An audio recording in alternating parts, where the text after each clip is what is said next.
Welcome, ladies and gentlemen. I hope you're all having a fine day. I'm Ryan Vanilla, and today I'm going to be doing a review of the new 2022 film Doctor Strange in the Multiverse of Madness. This film had a lot of excitement and hype leading up to it because of Sam Raimi being the director and making his big return to the Marvel Universe. That, along with it being the first MCU film to be under the genre of horror, it gave it a lot of marvelous potential, which I feel like it couldn't have lived up to. But the film throws us right into the action with Doctor Strange having a dream about himself and America Chavez running from this space demon.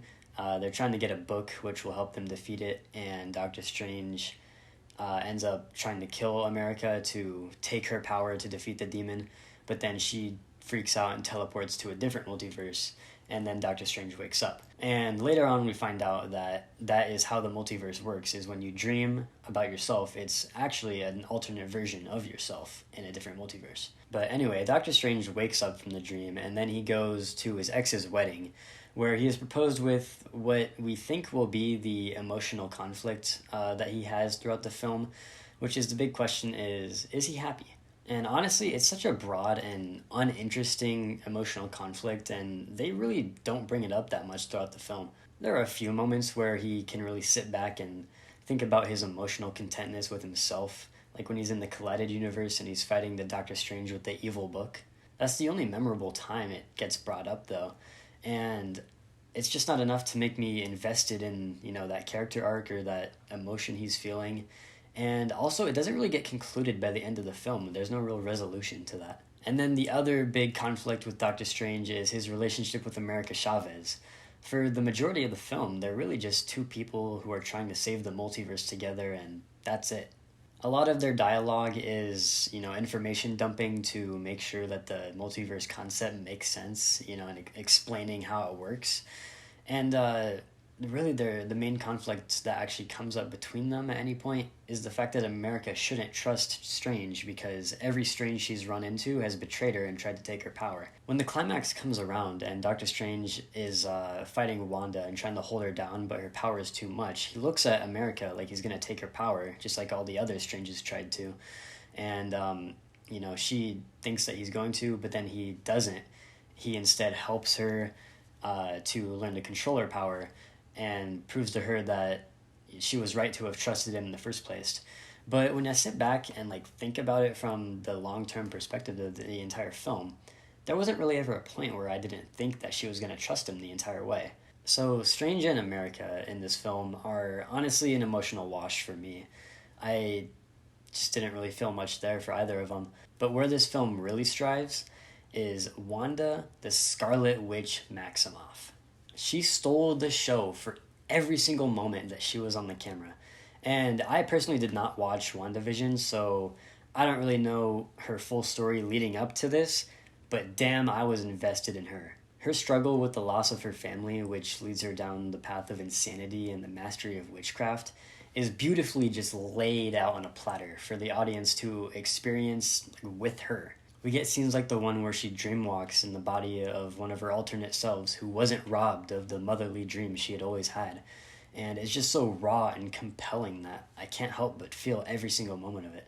She'd been just so blinded by her own power and aspirations that she didn't realize that what she thought was just and reasonable in her eyes was monstrous and destructive to everyone else, including her alternate selves. And all of this leads up to what is my favorite moment in the film, which is the moment where Wanda is about to kill America to take her power so she can travel to any multiverse she wants to permanently live there so she can take care of her kids. And suddenly she's thrown into the multiverse where she had been dreamwalking to take care of her kids, and her kids see her, and what a monster she's become as she's about to kill this kid who, she's still a teenager, she's just a kid. And, she gets thrown on the floor, and Wanda goes to try to protect her kids and tell them it's okay.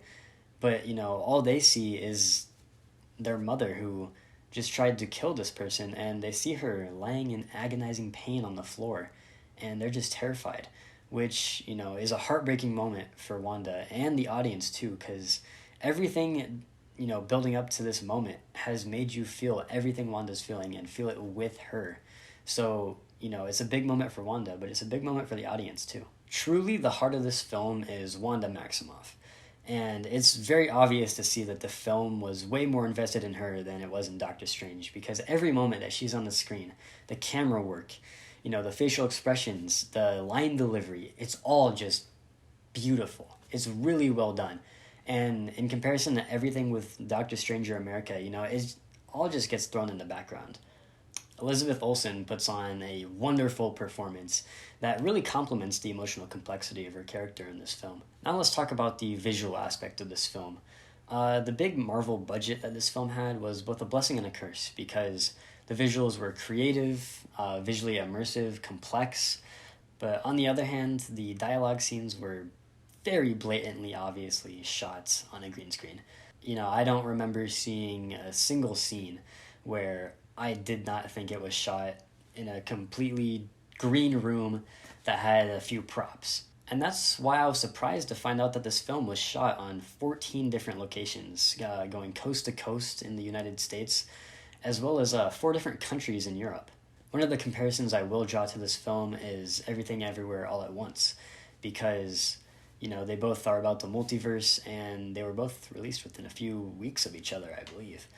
I feel like visually, Everything Everywhere is a lot more inspired, creative, and impressive than Multiverse of Madness because of its, combination of practical effects and set design with the CGI. Whereas Multiverse of Madness feels, I don't know, it's just not really engaging with all the green screens and the CGI work that is done, because it's mostly, almost, if not all, CGI. Which is why I'm shocked to find out that Everything Everywhere was shot just on 3 locations in California, compared to Multiverse of Madness's 5 international countries and 14 locations within them. Finally, the part I was most excited for about this film was the horror.